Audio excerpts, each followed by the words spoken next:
todos, uma boa noite. Quero dizer da minha grande satisfação de estar hoje na presença de todos e dizer que o horário não nos incomoda, porque a gente sempre tem um prazer muito grande de estar na presença dos companheiros que estão hoje compondo o nosso grupo de estudo aí de Los Angeles. O nosso tema de hoje, como a Kim estava lembrando, ele fala sobre 5 fatores que existem e que promovem uma influência externa dentro das nossas programações espirituais, dentro do nosso processo de reencontro com as experiências nas encarnações que nós atravessamos. Nós, portanto, sabemos daquilo que o Espiritismo nos oferece, que o processo de retorno do homem à vida corporal ele está condicionado a um grande fenômeno de reavaliação das suas verdades, dos seus valores, das suas condições de interpretação do que seja a vida. À medida em que a gente vai conseguindo reconceituar coisas quando estamos no mundo espiritual, revendo as nossas considerações e aquilo que nós admitimos como sendo as nossas referências, nós vamos naturalmente tendo mais condição de retorno à vida física, fazendo com que o retorno à vida corporal ele seja o resultado desse mecanismo de transformação que a gente opera no mundo dos espíritos. Ou seja, nós lá fazemos um grande esforço de mudança porque percebemos que é impossível ser feliz distante do amor. Não existe possibilidade do espírito ser uma alma resolvida se ele ainda não encontrou definitivamente a sua história com o verdadeiro sentimento de afeto que temos que desenvolver, que é o amor em si. Então, na medida em que a gente vai revendo, reconsiderando o que eu fiz com o meu corpo, o que eu fiz com a minha vida, o que eu fiz com os dias que se passaram, como foi que eu me relacionei com as várias possibilidades que a vida me deu, quando eu vou reconceituando tudo isso, ressignificando essas relações, eu vou me abrindo para a possibilidade de um retorno à vida corporal. E essa vida corporal, ela existe por uma necessidade que o espírito tem de provar a si mesmo que ele venceu as suas dificuldades. Porque no mundo espiritual é muito mais fácil você dizer que você mudou. É muito mais fácil, porque eu estou lá, diante da imortalidade, diante da vida imortal, compreendendo as conexões entre os espíritos, sabendo de muito mais coisa do que do lado de cá a gente é capaz de perceber. Então, por essa leitura de mundo diferenciada, no mundo dos espíritos, nós temos muito mais condição de falarmos e fazermos aquilo que é o certo. A grande pergunta é: você realmente mudou? Você realmente transformou sua vida? Ou você apenas se convenceu que tem que ser diferente? Você compreendeu que é necessário mudar? Ou você verdadeiramente mudou? Porque no mundo espiritual eu posso dizer assim: fulano me fez muito mal, mas eu entendi que eu não posso mais odiá-lo e por isso eu o perdoei. Mas quem está dizendo isso não é o coração. Quem está dizendo isso é a mente. Sou eu que raciocinando sobre as circunstâncias, concluo que realmente só o perdão pode me dar a condição de felicidade em função da história que eu já vivi com esse outro alguém. Então eu digo, não, eu realmente mudei. Eu realmente agora não tenho mais raiva de fulano, eu resolvi isso. Só que a questão é, isso de fato aconteceu? Isso verdadeiramente se deu? Para que a gente consiga saber se isso é verdade, só existe um instrumento capaz de provar ao espírito que as mudanças que ele crê que ele realizou, ela de fato aconteceu. Esse fenômeno se chama reencarnação.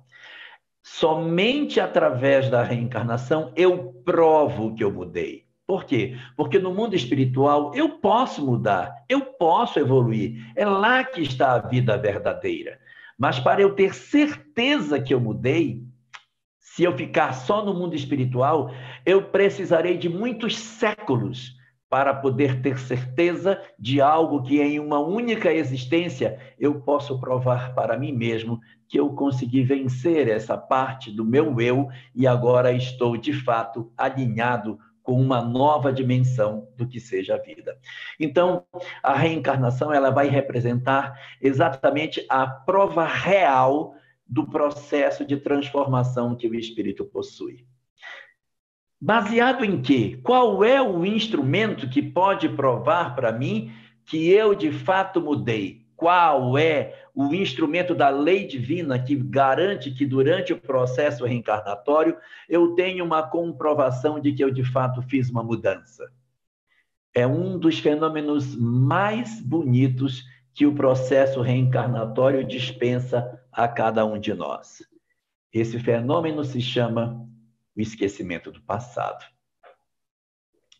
Se nós renascêssemos e não esquecêssemos o passado, se nós reencarnássemos com lembrança absoluta de tudo aquilo que fomos, era como se não tivéssemos renascido. Porque eu teria lembrança de todas as coisas. Então, como que eu ia conseguir mudar? Que eu ia sentar na mesa e dizer, fulana, hein? Mamãe, estava aqui lembrando o que a senhora fez para mim, lá naquela época da Idade Média. A senhora lembra o que a senhora me fez? E ela arrumando a mesa diria, mas por que eu fiz isso? Você lembra do que você me fez lá no Antigo Egito? Está esquecido? Eu não esqueci ainda não. Então, como que a gente conseguiria mudar se nós tivéssemos vivas todas as lembranças? Então, a nosso próprio benefício, quando nós reencarnamos, Deus, para querer que nós tenhamos sucesso na nossa existência corporal, Ele nos oferece um beijo. O beijo de Deus é o esquecimento do passado. Um processo que vai se consolidando no curso da gestação, em que a gente vai como que morrendo para a vida espiritual para nascer entre os homens.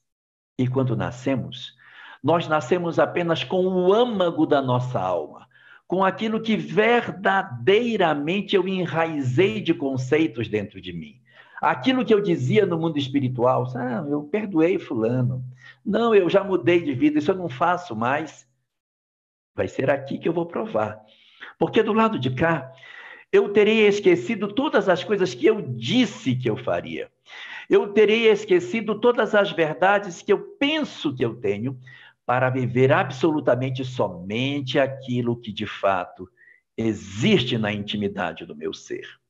Então, nessa circunstância, o esquecimento do passado é um elemento extraordinário para a nossa nova dimensão no corpo físico, porque dá a cada um de nós a possibilidade efetiva de termos um novo recomeço. E, nesse particular, o Espiritismo é maravilhoso, porque ele dá um nome para esse processo do esquecimento, usando um termo muito próprio. Ele chama de véu do esquecimento. Não é parede do esquecimento. Porque se fosse uma parede de esquecimento, a gente esquecia tudo e começava tudo do zero. Então não fazia muito sentido você renascer esquecendo 100% do que você foi, então não adiantava, você voltava sempre para estaca zero. Então não é nem você lembrar tudo e nem esquecer tudo. Você volta com um véu do esquecimento. O que é um véu? É uma coisa que você entrevê por ela, mas você não vê claramente. Eu esqueço quem eu fui, mas não esqueço o que fui. Eu não sei mais meu nome, se foi Pedro, Joaquim, Manuel, Antônio, mas eu sei se eu fui orgulhoso, se eu fui vaidoso, se eu fui diligente, se eu fui uma pessoa boa ou se eu fui uma pessoa de maus princípios. É essa dinâmica linda que a reencarnação oferece para nós, que descerra diante das nossas almas um cenário maravilhoso de transformações. Porque do lado de lá, eu não ia ter certeza se eu mudei. Mas para voltar, eu precisaria voltar apenas com o rudimento das minhas conquistas para ter certeza se aquilo que eu disse que eu ia fazer, se eu de fato vou realmente executar entre os homens. E aí nós renascemos. E aí nós chegamos entre os homens para viver entre as criaturas. Ah, seria tão fácil se a gente pudesse viver na Terra sem sofrer influência de nada, se todos os nossos valores que a gente traz não sofressem nenhum tipo de perturbação. Mas não é isso que a gente lê quando observa a literatura espírita. Nós vamos observar que existem, na verdade, 5 fatores externos que influenciam sobre nós, promovendo mudanças nas nossas propostas iniciais, alterando as nossas possibilidades de realização do que nós nos comprometemos. Então, para que exista êxito nesse mecanismo de transformação que a gente tem para viver, nós precisamos estar atentos nesses 5 fatores externos que influenciam a criatura humana e que podem, de alguma maneira, promover algumas alterações e influências nos nossos propósitos superiores. Primeiro fator. O primeiro fator de influência externa que a gente tem é o primeiro que a gente se depara quando a gente encontra a vida física. O corpo físico. O corpo, ele possui um poder de restrição muito forte das nossas potencialidades, tanto positivas quanto negativas. O corpo, ele possui um poder de abafamento das nossas circunstâncias, de maneira que, independente da condição espiritual que nós estejamos, quando encarnamos, ficamos todos parecidos. Nós temos líderes tiranos da história, perversos, que ao encarnar ficaram na mesma condição dos santos. Você encontra no século XX, ao mesmo tempo que a Terra recebe Gandhi, na Índia, no mesmo período, recebe os senhores da guerra, da Segunda Guerra Mundial, convivendo na mesma condição vibratória, de tal sorte que nós vamos observar que, embora sejam espíritos extremamente diferentes, quando encarnados, eles ficam assemelhados. O corpo de um abafa a grandeza e o coloca numa condição mais humana, mais próxima de nós. Enquanto que outros, que são reconhecidos por entidades profundamente perturbadas, enlouquecidas pelo poder e pelos sentimentos negativos, têm as suas potencialidades reduzidas para que eles não exerçam toda a potencialidade de mal que possuem. O corpo, portanto, ele vai exercer um papel muito importante sobre nós ao garantir que durante a nossa existência física, ele nos dê a condição de nós exercermos o nosso papel sobre o mundo e, ao mesmo tempo, sentirmos a influência que a matéria exerce sobre o espírito. Como a matéria pode interferir sobre o espírito? Quando nós estamos com as nossas taxas hormonais alteradas, como a gente fica sem paciência? Que digam as mulheres que sofrem de TPM, como que os nossos corpos podem alterar a nossa condição de humor, como que nós, quando estamos cansados ou estamos com dor, como nós somos mais frágeis, mais irritadiços, mais impacientes. Como que nós, quando estamos doentes, temos uma maneira diferente de ver a vida. E quando nós temos um corpo que, de certa maneira, está plenamente saudável, como nós somos muitas vezes indiferentes à dor das pessoas. Como nós, muitas vezes, em função daquilo que os nossos corpos oferecem, nós nos apresentamos como pessoas que nem nos preocupamos com o que os outros passam. Então, o corpo, ele vai exercer um papel muito importante na nossa encarnação, porque ele vai dar uma dimensão de cansaço, vai dar uma dimensão de capacidade de realizar, um corpo que vai envelhecendo, vai apresentando para nós a necessidade de revisão de valores, vamos deixando de ser tão crentes na nossa potencialidade infinita e aceitando as limitações progressivas que o corpo nos impõe. Num processo lindo de educação que a idade vai trazendo para cada um de nós, à medida que refletimos sobre o que eles podem nos oferecer. Nossos corpos são, portanto, grandes instrumentos influenciadores de cada um de nós.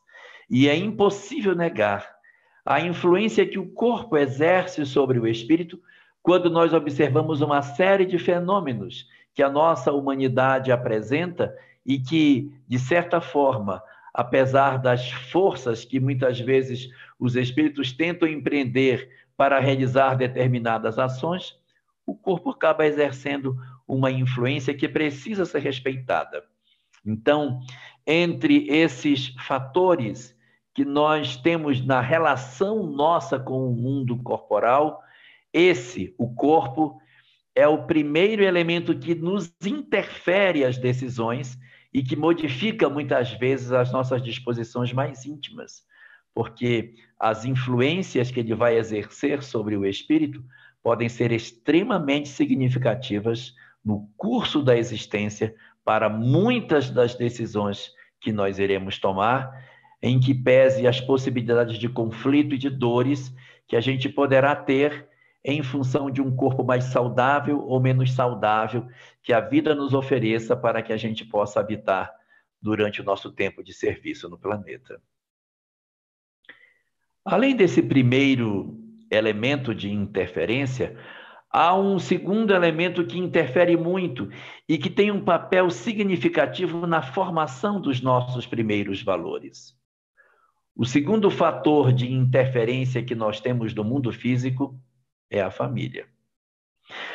A família possui um outro elemento muito significativo no nosso processo educacional. Por quê?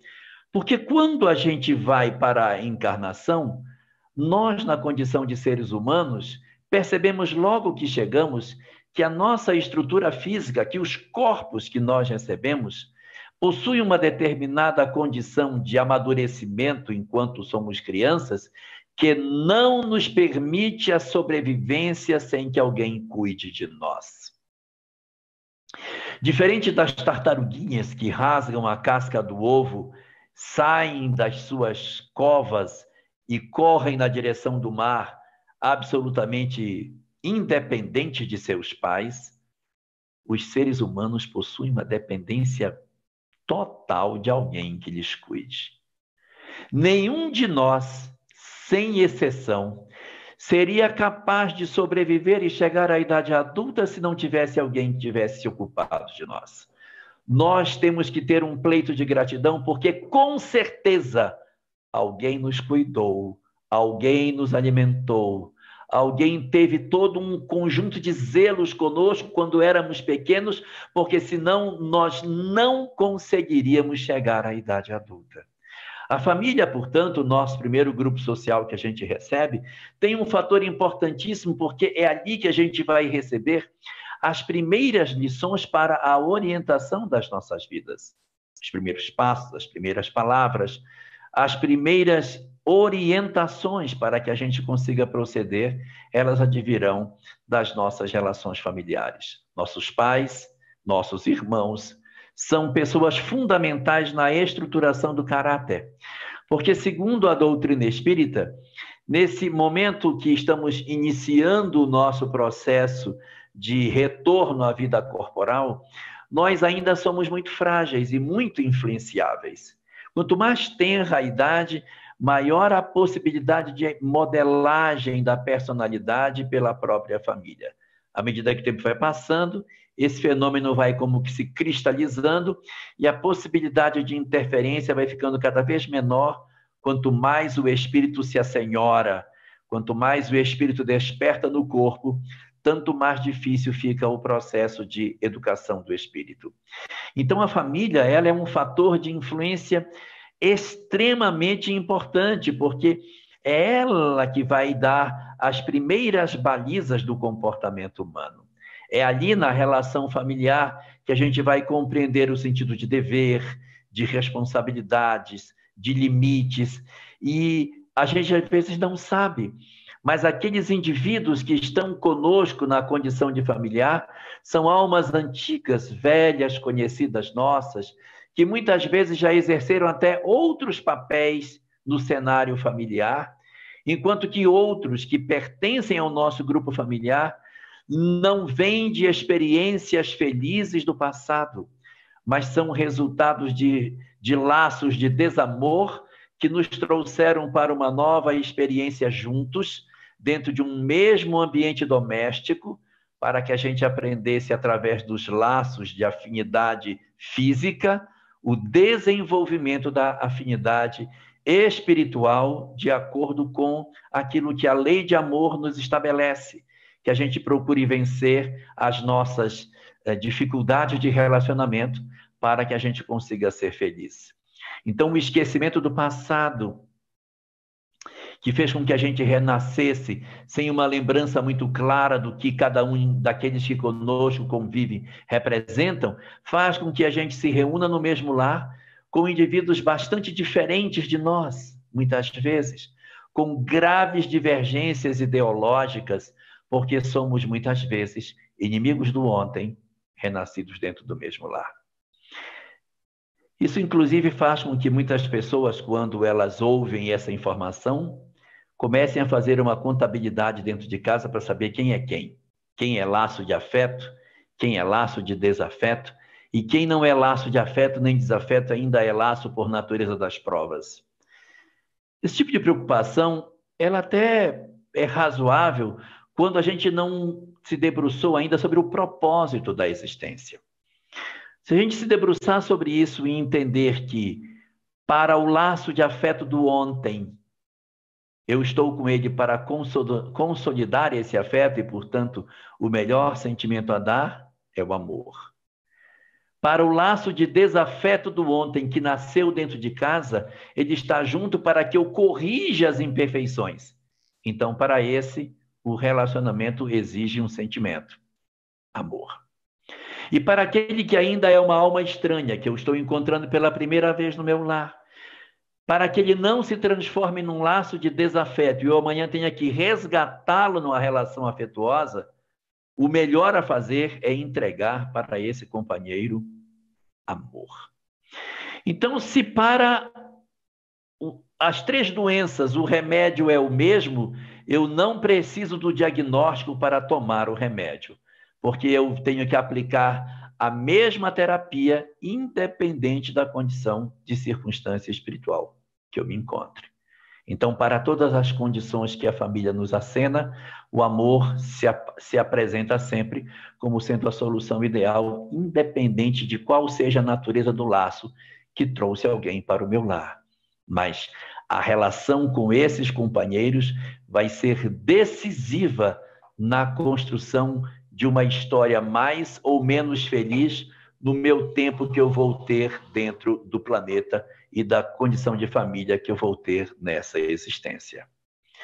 O terceiro fator que a gente tem de influência que os espíritos nos apresentam não é o corpo, nem é a família, é a sociedade. A sociedade. Quantos de nós hoje estamos sendo tragados por esse elemento de perturbação? Porque muitas vezes a família constrói um conjunto de valores e a sociedade atua desconstruindo os valores que foram edificados.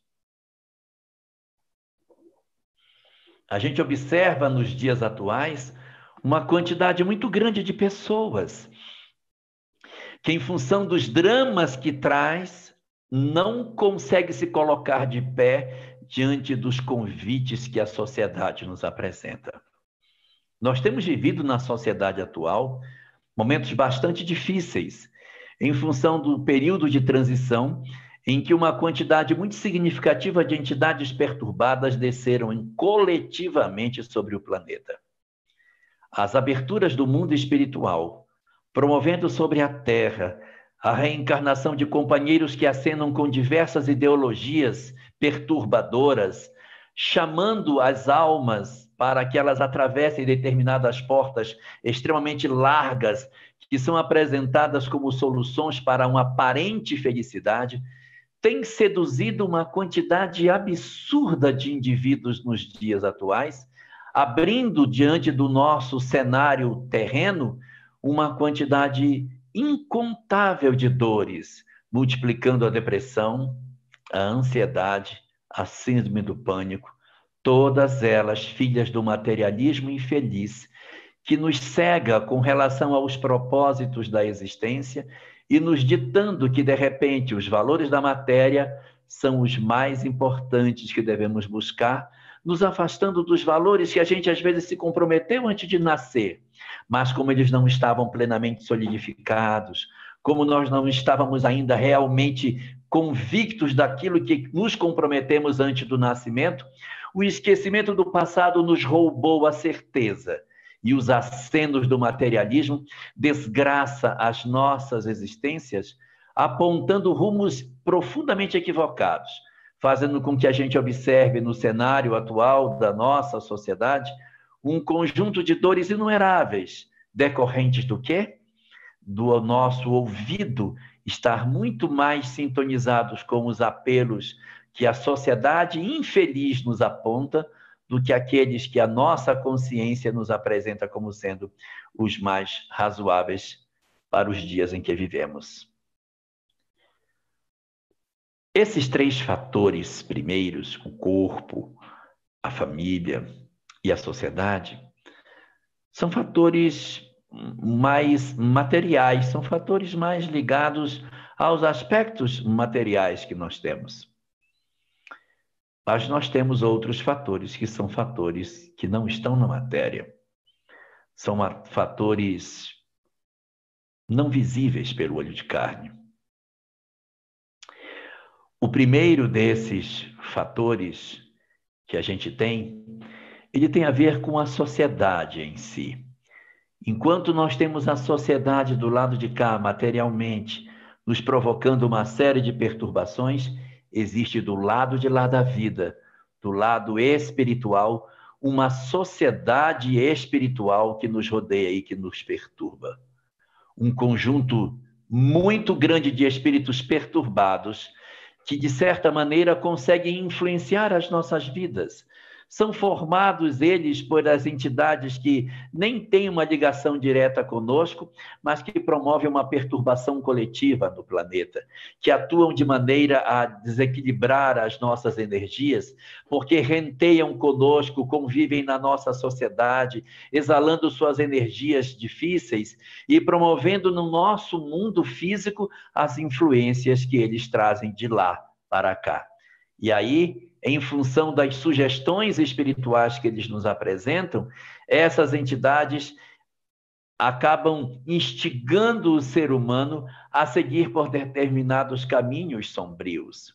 Às vezes, eles nem têm uma vinculação direta conosco, apenas perturbam de forma coletiva e nós entramos na onda perturbadora que eles geram e, sem nos darmos conta de que estamos servindo de instrumento para os seus objetivos, nós cedemos aos seus impulsos e acabamos sendo como que sugestionados pelas suas ideias e seguindo aquilo que eles, de certa maneira, até nos ditam, sem que percebamos que estamos sendo simples marionetes na mão daqueles que verdadeiramente nos governam. De outras vezes, esses espíritos, eles possuem vinculações mais estreitas conosco. Eles estão mais realmente identificados com a nossa história. Eles pertencem a uma coletividade de espíritos que nos perturba de maneira mais direta, que nos influencia de forma mais efetiva. E observando a obra Devassando o Invisível, de Ivone Pereira, ela nos apresenta dois tipos de processos de perturbação promovida pelos espíritos chamados de obsessores. Ela classifica os processos obsessivos em basicamente dois tipos. Ela chama de obsessão odiosa, são aquelas motivadas pelo ódio. e um segundo grupo chamado de obsessões não odiosas. Essas obsessões chamadas de odiosas, ou seja, pelo sentimento negativo, elas podem se subdividir em 3 tipos. Existem aquelas que são odiosas motivadas pela vingança. Eu odeio alguém e eu, como odeio essa pessoa, eu a perturbo no presente. Talvez eu não tenha uma questão direta com ela, mas eu tenho com um familiar, e a maneira de eu atingir o familiar é através dela. Então eu sou movido pelo ódio, pela raiva, pela vingança, e eu atuo para tentar destruir essa pessoa. Então, são as obsessões promovidas de maneira odiosa, motivadas pelo sentimento de vingança. Um segundo tipo das chamadas obsessões odiosas, que não é aquela motivada pelo desejo de vingança, são as obsessões que são também odiosas, mas é em virtude da causa. Eu não tenho nada contra você, mas tenho contra a causa que você defende. Eu não gosto de ver você alfabetizando essas crianças. Eu não gosto de ver você melhorando a vida dessas pessoas. Eu não gosto de ver você fazendo o que você faz, independente de ser um trabalho religioso ou não. Então, eu persigo pessoas que são funcionários públicos, porque estão ajudando a construir uma sociedade melhor. Eu perturbo aqueles que são professores, médicos, cientistas, todas as pessoas que possam estar ligadas a algo que leve ao bem. Eu me sinto desconfortável com o que o outro faz.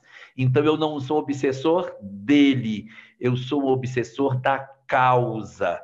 Se ele largar essa causa, eu paro de persegui-lo. Mas enquanto ele estiver ligado a esta causa, eu vou persegui-lo também. É a obsessão odiosa pela causa. E um terceiro tipo de obsessão odiosa que existe é a obsessão odiosa por inveja. O espírito errou, ele tem culpas em função dos conflitos que ele traz pelo mau uso do livre-arbítrio. E ele vê você e diz, poxa, mas fulano acerta tanto e eu acertei tão pouco. Não é possível que esse cara acerte tanto, ele tem que errar. Porque se ele errar, eu me absolvo da minha culpa, porque quando ele erra, eu digo, ele erra também, né? Então eu me sinto bem porque eu sinto o outro errar. E por esse motivo, ele acaba estimulando para que haja perturbação, para que ele se sinta melhor. Então ele não tem diretamente raiva de você, mas ele se incomoda por inveja com a capacidade que você tem de fazer as coisas certas. Esses 3 tipos são as obsessões odiosas. E as obsessões não odiosas, elas podem ser subdivididas em 2 subtipos. Uma delas é a obsessão não odiosa por afinidade. Não tenho raiva da pessoa, até gosto dela. Gosto de beber junto, gosto de me drogar junto. Nós temos vícios juntos.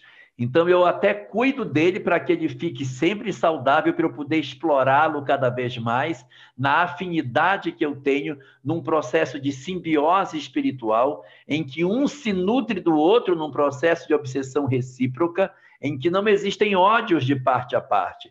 Existe, às vezes, muita cumplicidade, muita parceria, gerando com isso os processos obsessivos complexos de difícil terapia, porque um evoca o outro quando se sente sozinho, fazendo com que os processos sejam de mais difícil terapia. Então, não é obsessão por ódio, é porque nós nos gostamos e nós não queremos um deixar o outro. E um último fenômeno que existe, que seria um subtipo de obsessão não odiosa, é a obsessão causada por apego. Eu tenho tanto apego por um familiar, por um filho, por um neto, por alguém, que quando eu desencarno, eu não quero deixar essa pessoa. Eu não deixo. Do mesmo jeito que existem pessoas que quando desencarnam não querem deixar a casa, não querem deixar a fazenda onde moram, não querem deixar o hospital onde estão hospitalizados, tem muitos que não querem deixar o parente também. Então, assim como tem a casa mal-assombrada, a fazenda mal-assombrada, existe também marido mal-assombrado, quando a mulher não quer se afastar do marido. Então, na expectativa de cuidar, ela o perturba. Na expectativa de que ela tem que protegê-lo, mas como ela não está bem, ela irradia energias perturbadas que alcançam esse companheiro e o deixam desconfortável, ele se sente mal, ele sente uma série de sintomas que são daquele parceiro que desencarnou e que, como tem muito apego, acaba se vinculando a essa pessoa. Mas este é apenas o quarto dos fatores, ainda falta um.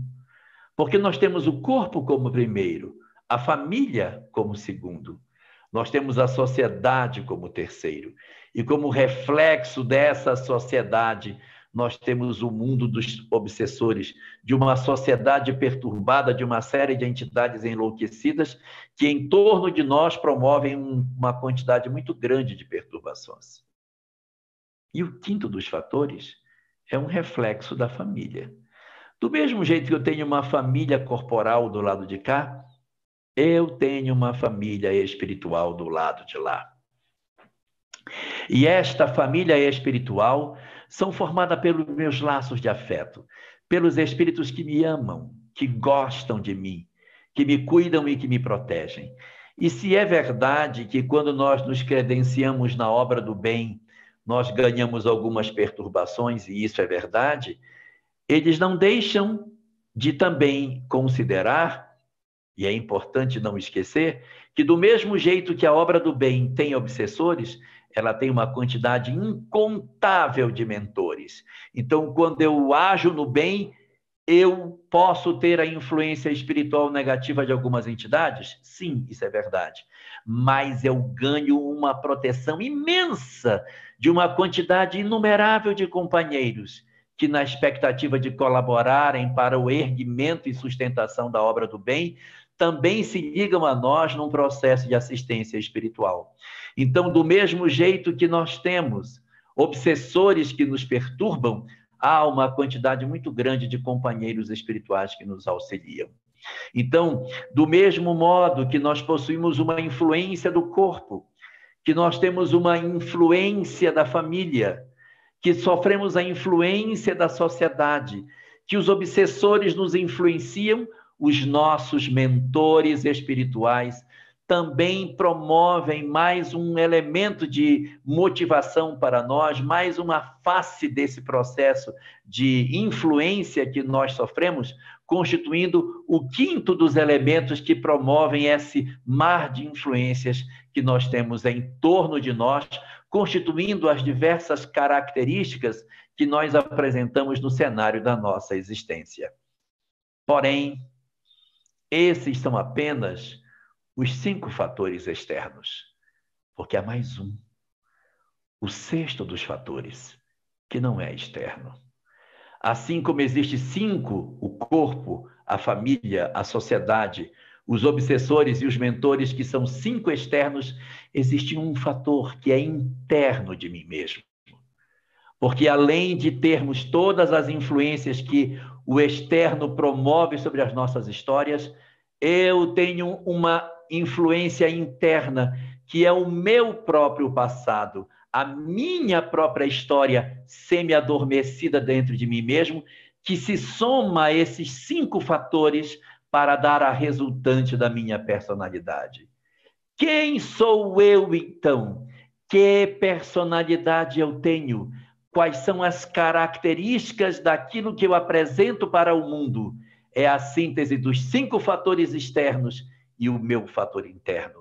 Eu sou fruto do corpo que eu recebi, que me influencia, da educação que meus pais me deram, da influência que a sociedade exerceu sobre mim, da perturbação que os meus obsessores promovem e da assistência espiritual que os mentores realizam dentro do meu eu mais profundo. E na síntese de todas essas coisas expressa-se, então, o meu livre-arbítrio. O resultado dessas 5 influências em cima daquilo que eu sou na essência constitui a personalidade que eu apresento no momento e que é o resultante daquilo de tudo que eu aprendi e que mostra quem sou eu de fato.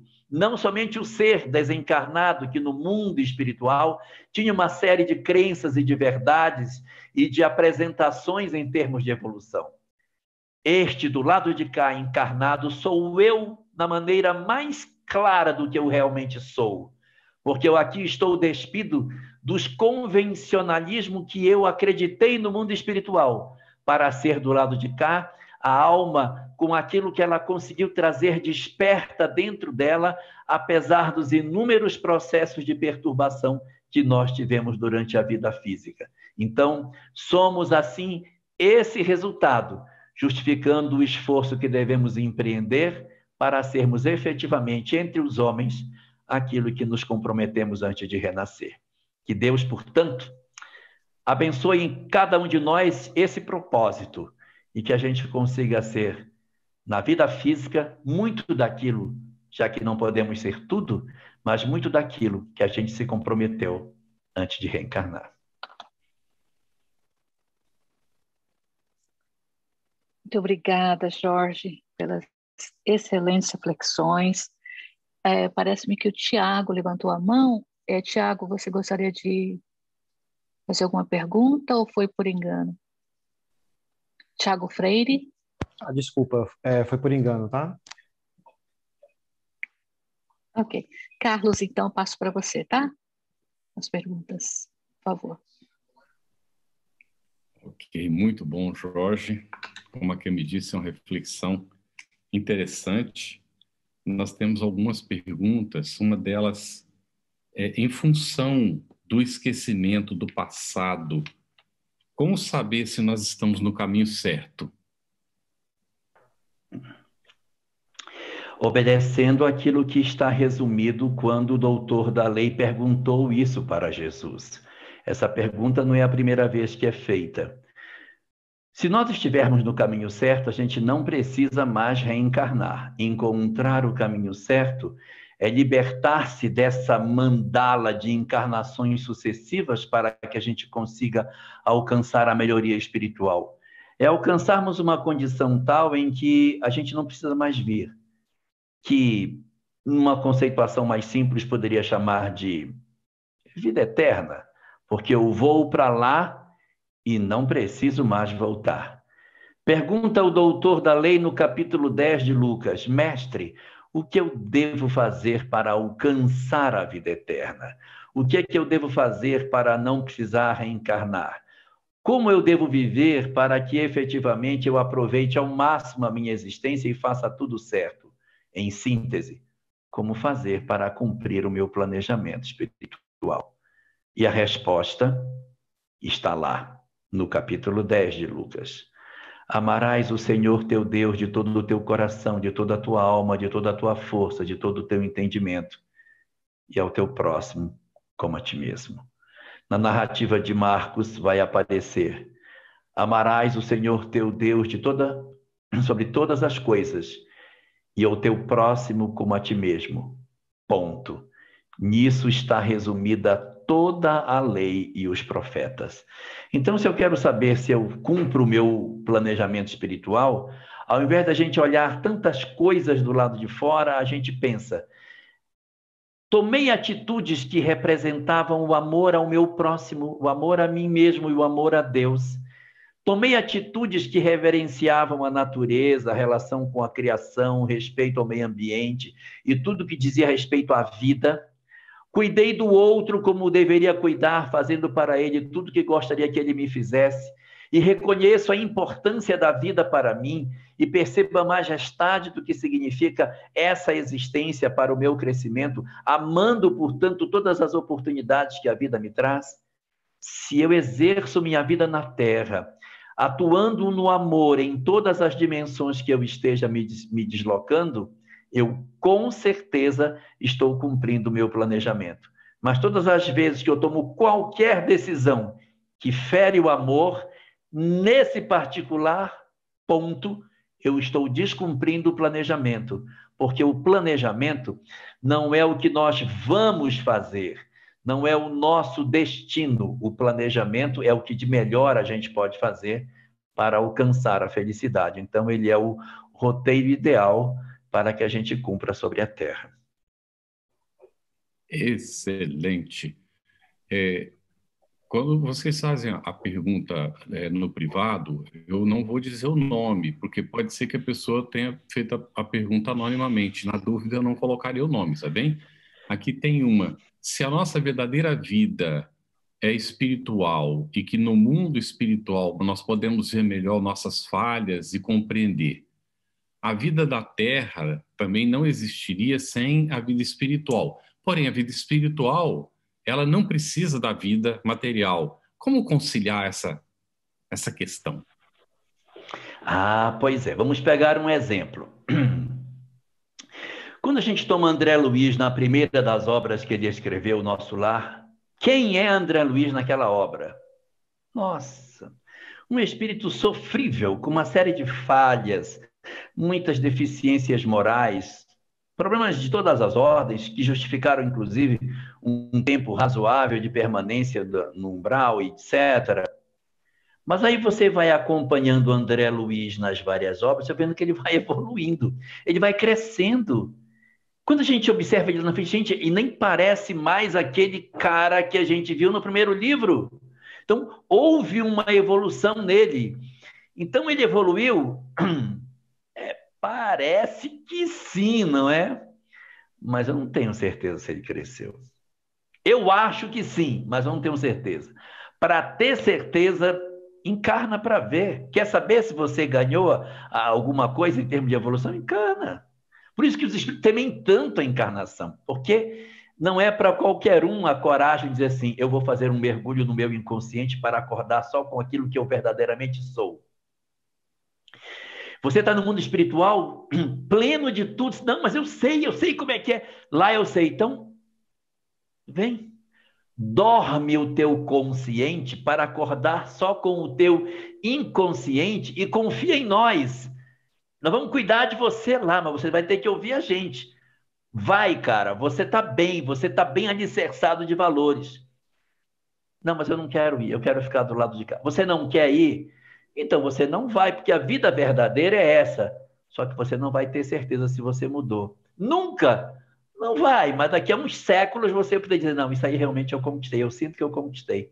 Mas para você ter certeza de que você mudou, a carne é o melhor caminho, porque você apaga o que você tem consciente de valores e vai ficar só com o que de fato você é.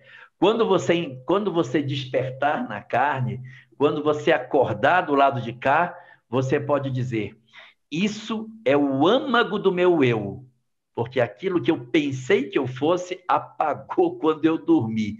Mas esta parte de mim estava tão verdadeiramente viva que nem com o esquecimento do passado isso apagou. Pense que você apagou seu nome, o lugar onde você viveu, as línguas que você falou, apagou um monte de coisa. Mas os propósitos, se eles estavam realmente acesos dentro do seu eu mais profundo, não apagou. Essa é a prova daquilo que mudou. Porque se a gente faz uma promessa lá e diz, não, esse cara que me roubou, que me enganou, que levou minha esposa, me jogou no manicômio, roubou tudo que eu tinha e me tornou um louco e eu morri sozinho, chagado, eu perdoei, porque aquilo é uma bobagem, gente. O que é o bem material? Não é nada. O que é uma existência terrestre? Não é nada. Olha, aqui nós estamos juntos, perdoei, até que era ele como meu irmão. Reencarna para ver. Porque quando reencarnar, todo esse raciocínio que eu fiz, ele morre. E fica só o que de fato eu sinto por aquele que eu chamo hoje de meu irmão. Se eu não conseguir ter harmonia com ele, é porque de fato a gente não se harmonizou de verdade. Então, a vida verdadeira é a vida espiritual. Mas só a reencarnação é a prova cabal da evolução do espírito. Então, André Luiz que nos aguarde. Eu quero ver ele do lado de cá e não do lado de lá. É um grande desafio, não é? E a gente entende aí que, de fato, nós somos, na encarnação, aquilo que nós temos em essência, não é o que vai se apresentar. Excelente, Jorge, muito bom. A Patrícia, ela cumprimentou, disse que está acompanhando desde da Flórida, Boca Raton, e ela pergunta, Jorge, por essas circunstâncias, a espiritualidade teria uma compreensão e paciência com o nosso despertar na encarnação? Ah, sim. Eu até evocaria aqui um capítulo do livro Missionários da Luz, acho que é o capítulo 4 da obra, que narra uma reunião mediúnica em que você tem 3 médiuns, todos 3 profundamente perturbados. Um vai bêbado para a reunião mediúnica. O outro come demais, vai com o estômago na garganta. E o terceiro tem graves desequilíbrios na área do sexo. E aí, quando eles estão na reunião mediúnica, os obsessores estão todos lá fora, esperando a reunião acabar para se conectarem de novo e eles irem embora. E André Luiz fica desesperado quando vê aquilo. Ele diz, mas não é possível. Alguém tem que falar para esses caras que eles têm que parar de ter essa perturbação. Já foi feito, André. Já fizeram? Já fizemos. E no dia que deu, a gente conversou e eles continuam como eram. Então, alguém tem que conversar com esses obsessores, tem que falar com eles, para que eles parem com isso. Também já foi feito, André. E aí? Também não resolveu. Eles continuam perturbando o pessoal. Então, mas então tem que trazer esses caras na reunião mediúnica, eles se manifestam para mostrar para eles esse processo obsessivo. Já fizemos, André. Já fizeram? E aí? Não, eles se manifestaram e continuou tudo do jeito que está. Ah, mas não é possível. Mas vai ficar isso até quanto tempo? Vai ficar mais de ano nisso? André, já tem 9 anos que nós estamos trabalhando com eles. Eu não acredito. Vocês estão 9 anos trabalhando com esse pessoal, com esse padrão. Estão esperando o quê deles? Pois é, André. Você está vendo isso, nós estamos vendo outra coisa deles. Nós estamos vendo a boa vontade deles. Sabia que eles não faltam? Com todas as imperfeições que eles têm, eles estão aqui toda semana. Eles não desistem da tarefa, eles ouvem as lições, eles se mostram esforçados, mas eles não conseguem vencer. Mas e aí? A gente vai trabalhar até eles despertarem. Porque eles têm virtudes, e o nosso papel como mentor é exatamente cuidar até o despertamento. É assim que funciona. Mas isso vai demorar quanto tempo? Isso não importa quanto tempo. Porque nós não estamos aqui para fazer esse trabalho, então para cuidar deles, para que eles, quando quiserem despertar, nós estejamos apostos para o trabalho que tem que ser feito. O mentor não estabelece nenhuma crítica para a conduta deles. Então, eles não desistem de nós, eles apostam num processo de melhoria, apesar de a gente não dar, em princípio, mostras de que estaríamos aproveitando as lições que eles nos oferecem. Então, através desse instrumento, a gente observa a mobilização que os espíritos fazem para que, a despeito das nossas fragilidades, eles apostem em nós, porque eles sabem que nós temos um encontro marcado com a felicidade e que, num dado momento da nossa existência, nós iremos despertar para as realidades espirituais e começaremos a fazer uma busca verdadeira da transformação íntima nossa, porque vai ser um desejo nosso querer ser feliz e nos desembaraçarmos das nossas imperfeições, porque teremos compreendido que, do jeito que estamos, não conseguiremos ser felizes. Muito bom, Jorge. Bom, a Fernanda fez uma pergunta, mas ela mesma viu que já foi perguntado e respondido. Mas obrigado da mesma forma, viu, Fernanda, pela pergunta. Temos uma outra aqui da Jupira. Somos o resultado da herança genética, a herança espiritual e a educação que recebemos, certo? Ela entendeu bem? Nós, como se fala de genética, nós somos frutos de 3 genéticas. 3 genéticas.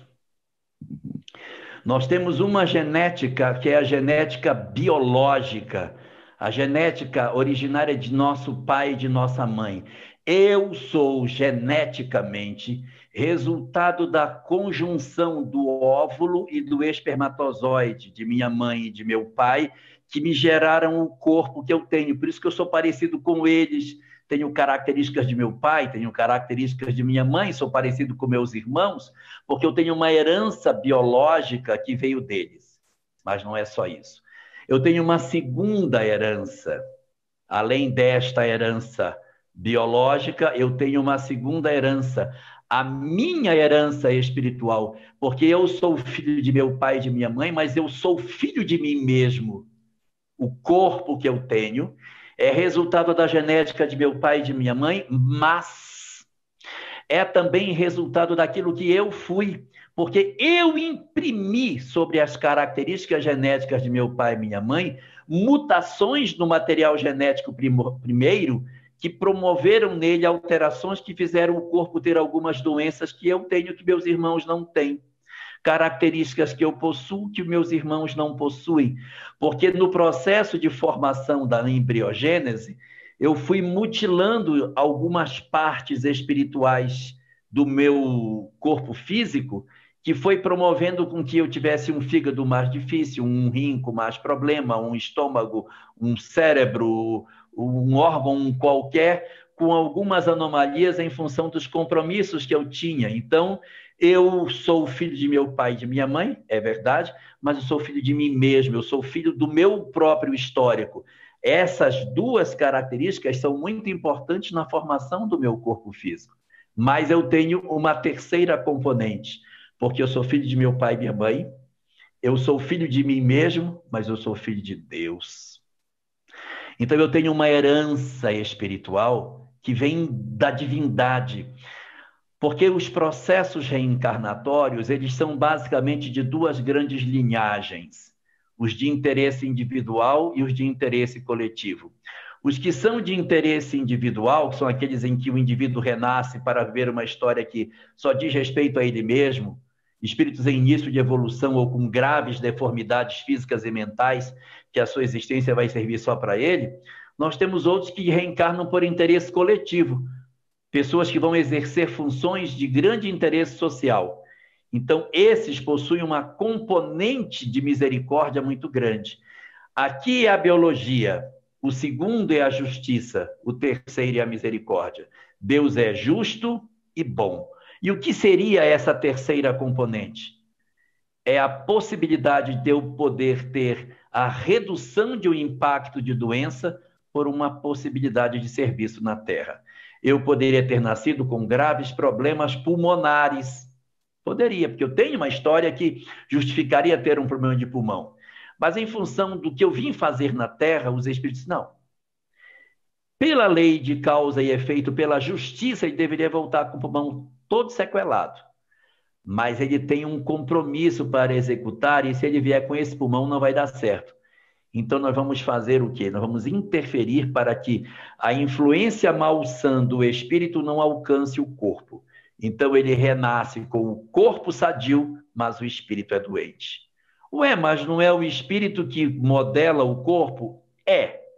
Mas nos processos reencarnatórios de interesse coletivo, os espíritos põem a mãozinha na frente assim, ó, e não deixa com que a influência negativa do espírito alcance o corpo. Como se botasse um anteparo e diz, não deixa com que isso perturbe o corpo, deixa o corpo se formar saudável, senão ele não vai ter como executar as suas funções no mundo. Então a gente renasce espírito doente, corpo sadio. Com que perspectiva?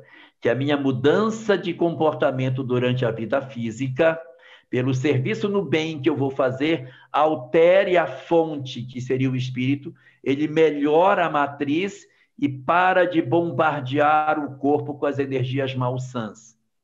Se eu não fizer essa mudança, se eu abandonar o propósito do bem ou continuar na minha conduta equivocada, eu não melhoro espiritualmente. Então, o bombardeamento do espírito para o corpo vai continuar acontecendo e eu vou adoecer mais tarde. E isso vai dar origem a um dos fenômenos estudados por Martins Peralva na obra O Pensamento de Emmanuel, quando ele fala das chamadas predisposições mórbidas, que é uma genética espiritual aonde, em função do desequilíbrio do espírito e a misericórdia de Deus, as doenças são refreadas, mas se o espírito não cuidar, no futuro elas voltam a eclodir. Aquilo acaba só retardando. Se ele souber cuidar, refreia-se, ele muda e as doenças desaparecem e não se manifestam.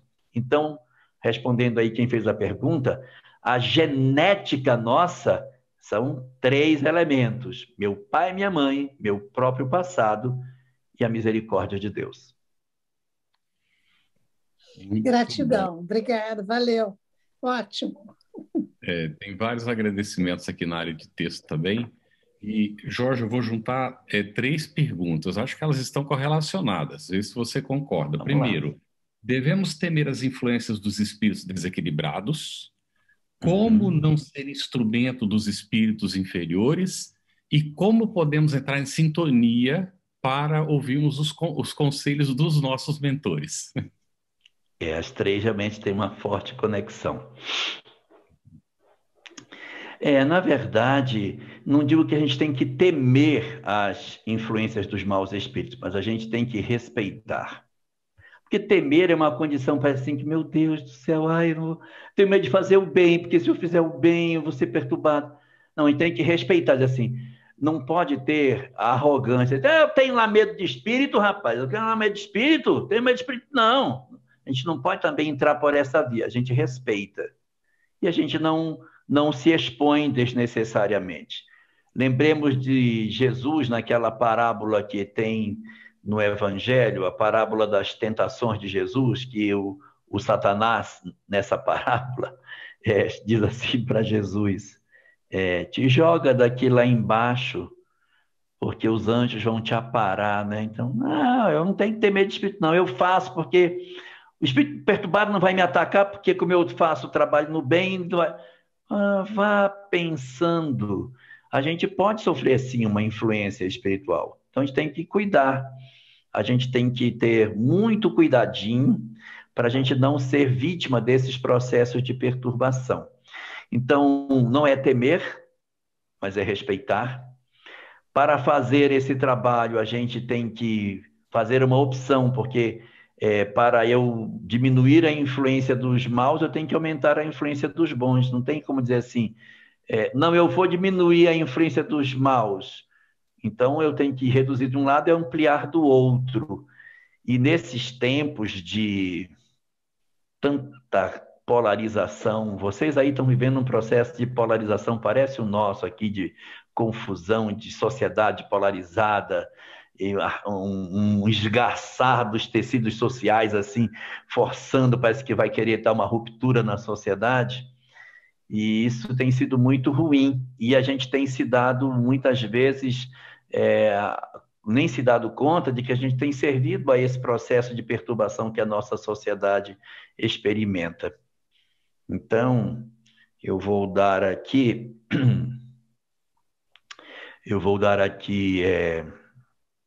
7 conselhos práticos, bem práticos, de como fazer isso. Conselho número 1. Assista um noticiário por dia. Não assista mais de um, porque você se perturba. Que é tanta notícia ruim, é tanta gente falando mal de tanta gente, que a gente acaba se perturbando. Notícia número 2. Sugestão número 2. Não assista às notícias de crime, de morte, de coisas negativas. Não encha a sua casa dessas histórias perturbadoras de crime, de coisa que acontece, que você fica assistindo. Às vezes tem uns programas que passam de crime, de violência. Retire isso. Não encha a sua casa desse tipo de coisa. Número 3. Fuja dos grupos de WhatsApp que ficam o tempo todo falando mal das pessoas. Não participe dessas atividades que enchem as nossas mentes de energias negativas. Depois a gente não sabe por que os espíritos têm acesso a nós. Sugestão número 4. Não poste nas redes sociais notícias de desamor. Não seja instrumento para multiplicar. Como é que eu sei se ofende alguém? Não ponha. Não interessa quem seja. Ofendeu, não faça. Não interessa quem seja. For para escrever, para atacar alguém, não ataque. Não, só não atacar. Evite de alimentar o cinturão do ódio, do desamor, da divisão, da malquerença. Fuja desse processo. Quinta sugestão. Além de você fazer essas coisas, faça um esforço para manter em casa um trabalho de oração. Ore com frequência em casa. Se você não tem o culto do Evangelho no lar, implante um culto do Evangelho no lar. Se você tem, continue mantendo e faça orações diárias, curtinhas. Uma leitura de uma página e uma oração para manter a ambiência mais tranquila dentro do seu lar. Faça isso para retirar essas energias que têm de muita perturbação. 6. Não traga para dentro de sua casa conversas sobre o que acontece de perturbação no mundo. Às vezes a gente fica em casa conversando com o filho, com a esposa, com o esposo. Porque sabe o que aconteceu? Aconteceu isso. Não traga isso o tempo todo. Sabe que a gente vai ficar também alienado sem poder falar, mas evite saturar a casa desse tipo de energias. Se você fizer isso, você reduz a influência dos maus e se aproxima dos bons. E como você já não vai ter mais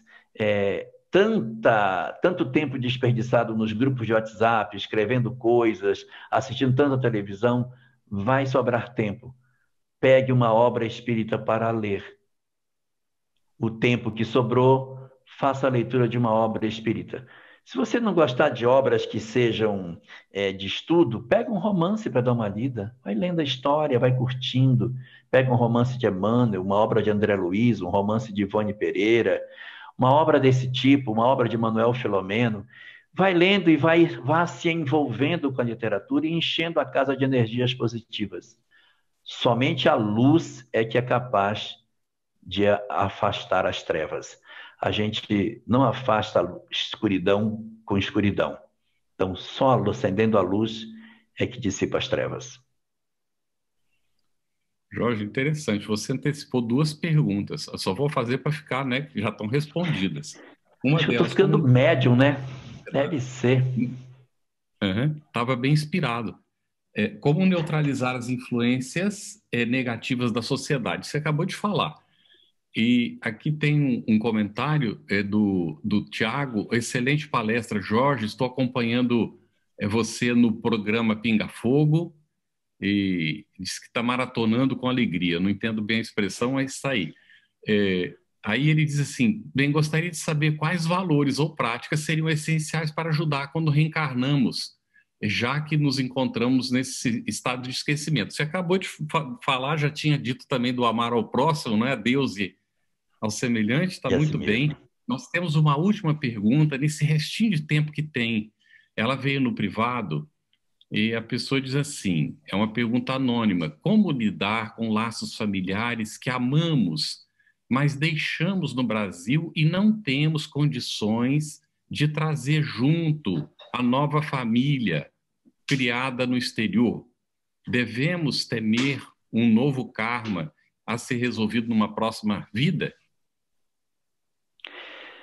O que promove o reencontro dos espíritos, tipicamente nessas circunstâncias, é o desamor, a mágoa e o ressentimento, o ódio. É isso que atrai. Porque assim, se A machuca B, mas B não guarda mágoa nem ódio de A, não há vínculo. O que promove vínculo é A machuca B e B tem desamor de A. Aí você junta a tampa com a panela, a chance do reencontro aumenta e muito frequentemente a gente se encontra na mesma família. Tomara que seja ele que venha para a nossa e não nós indo para a dele, que é pior ainda. Mas o reencontro ocorre por isso. Se A machuca B, mas B perdoa A, não guarda a mágoa, não tem a necessidade do reencontro. E A que machucou B vai ficar sem nenhuma consequência? Não tem, mas não comigo, vai ter uma consequência com o outro. Eu não tenho a necessidade de reencontrá-lo. Observe Jesus, que passou por tantas coisas, né? Foi traído por Judas, negado por Pedro, depois apanhou dos soldados, Anás, Caifás, Pilatos, Herodes, um monte de gente. Depois ele nasceu primo de quem? Depois dessa daí, ele reencarnou para ser vizinho de quem? Quem foi o vizinho dele?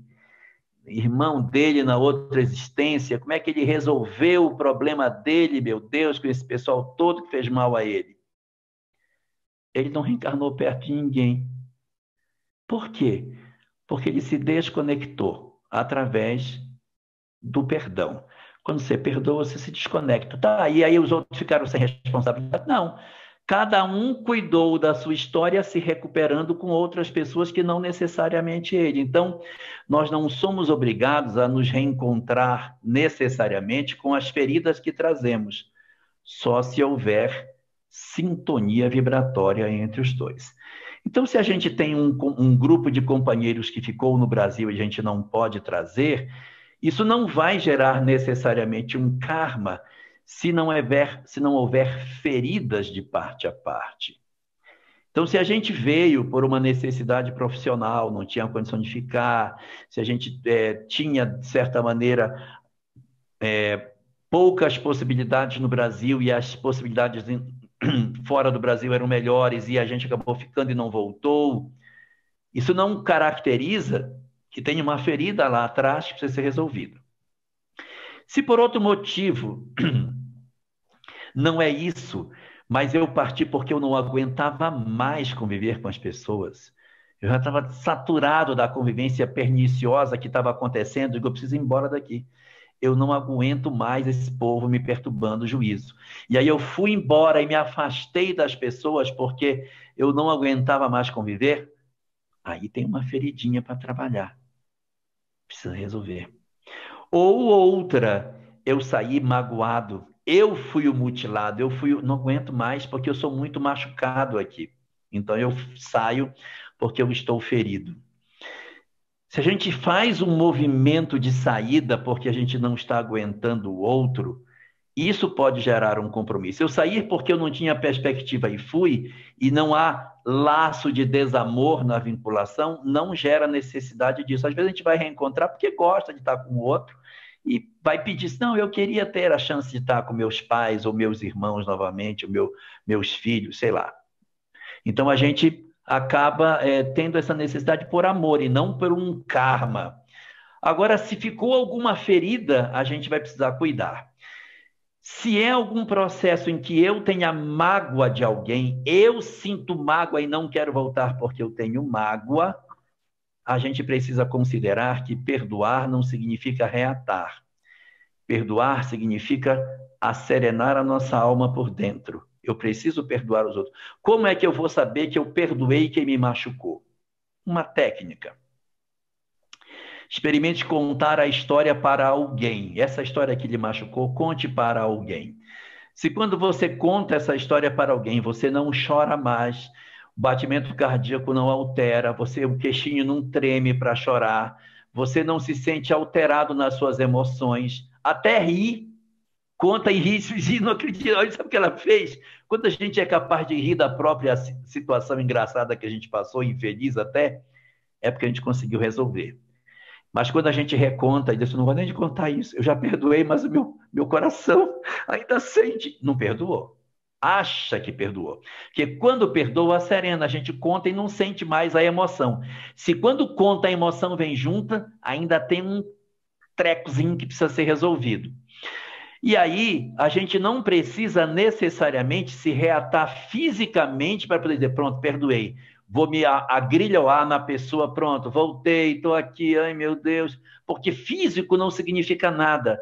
Então, a gente trabalha o emocional. O que eu sugeriria nesses casos? Se a gente percebe que tem alguma coisa que ficou em aberto, a gente aumenta a frequência do contato. Conversa mais, fala mais, conta mais da vida, porque a gente, eu não vou ligar, porque se eu ligar ela vai me cobrar, porque toda vez que eu ligo ela faz tanta cobrança, mas sabe o que acontece? Às vezes a pessoa cobra porque a gente demora muito para ligar, porque é muito chata a ligação, aí demora muito quando a pessoa liga, aí que ela cobra, aí diz, eu não vou ligar. Então você tem que quebrar o círculo vicioso. Vai ouvir reclamação 3, 4 vezes, depois quando a 1000 dá a frequência, ela não vai ter mais como reclamar, porque a DR vai estar feita, não é? Você já discutiu a relação, então ela vai tendendo a discutir menos. Então, naturalmente, a gente vai tendo melhores condições de contato.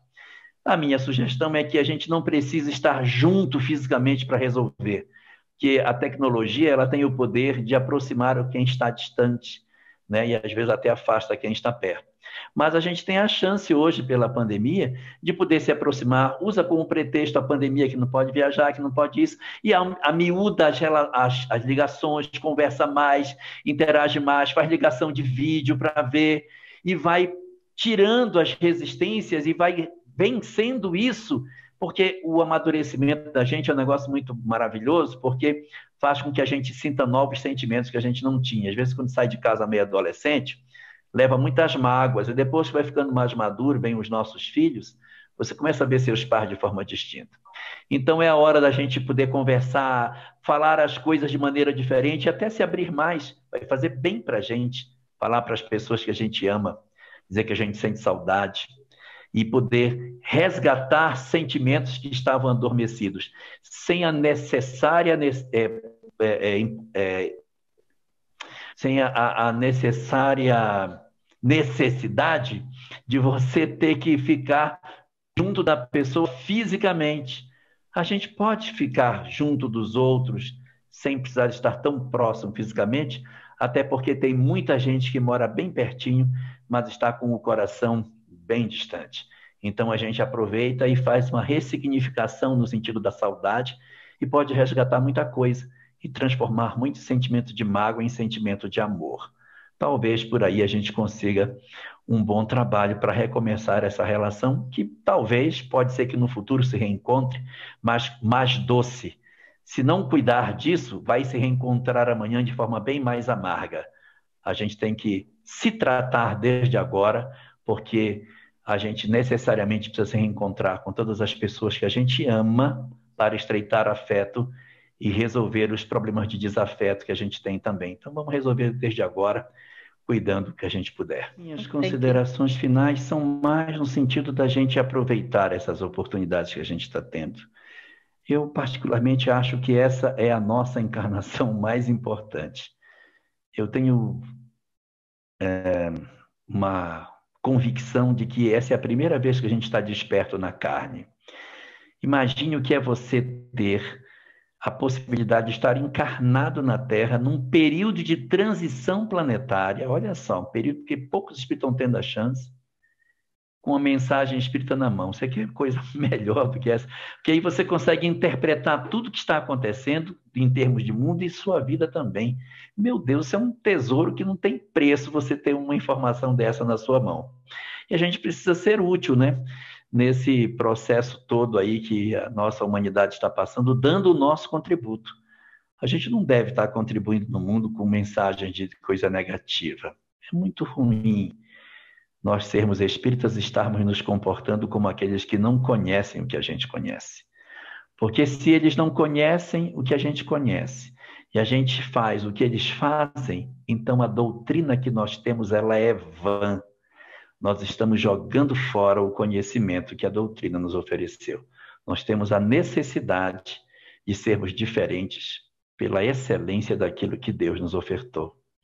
Então, é sempre bom a gente refletir sobre tudo isso e agradecer a Deus por esse tesouro que Ele nos ofereceu.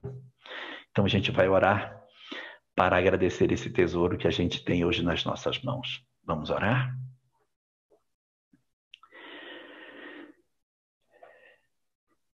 Divino Senhor das nossas vidas, agradecemos-te profundamente pelas oportunidades que tu nos concedeste, de podermos renascer entre os homens com os tesouros da imortalidade que tu nos deste.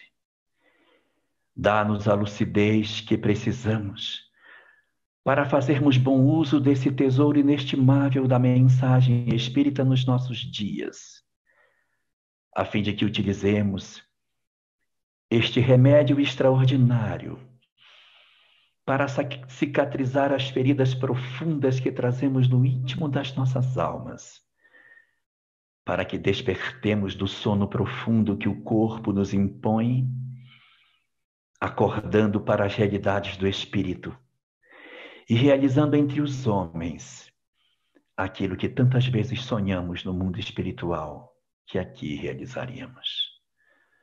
Não deixa, Senhor, que voltemos para casa com as nossas mãos vazias, soluçando pelas oportunidades que tenhamos perdido. Mas inspira-nos nos dias que atravessamos, para que reolhemos todas as nossas relações familiares, para que reacendamos a chama verdadeira do sentimento legítimo, diante de todos aqueles que tu nos concedeste a conta de parentes nesta encarnação. Dilata diante dos nossos olhos as responsabilidades espirituais que possuímos com todos aqueles, Senhor, que o teu amor incondicional nos deu a chance extraordinária de rentearmos mais uma vez, para podermos cicatrizar as nossas chagas morais no contato com aqueles que tu nos ofereces na condição de parente. E desta vez, abençoados pela mensagem espírita. Por isso te pedimos que nos dês, Senhor, as condições de lucidez que precisamos, para que não nos esqueçamos dos compromissos imensos que arrastamos do mundo espiritual para o mundo físico. E assim, nós te agradecemos penhoradamente todas as oportunidades que tu nos concedeste, dentro e fora do nosso lar, na nossa vida de sociedade, para que exerçamos o papel de maneira correta, contribuindo e espalhando mensagens consoladoras e de paz na sociedade em que vivemos. Transforma-nos assim em arautos da tua mensagem de consolação, para que não venhamos amanhã a lamentar também as oportunidades que tenhamos perdido na vida de sociedade. Protege desse modo a humanidade inteira, Senhor, e nos auxilia a contribuirmos na transformação do mundo novo, oferecendo o melhor das nossas almas para a transformação efetiva do planeta em que vivemos. Ampara os nossos corações nesse propósito, derrama o teu amor sobre todos os lares da terra e guarda sob a tua proteção augusta todos os teus filhos, Senhor, principalmente aqueles que ainda não te conhecem.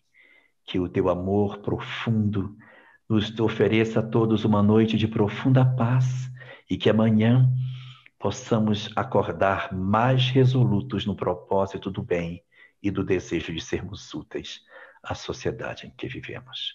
Obrigado por tudo, Senhor, e concede-nos a tua paz, hoje e sempre.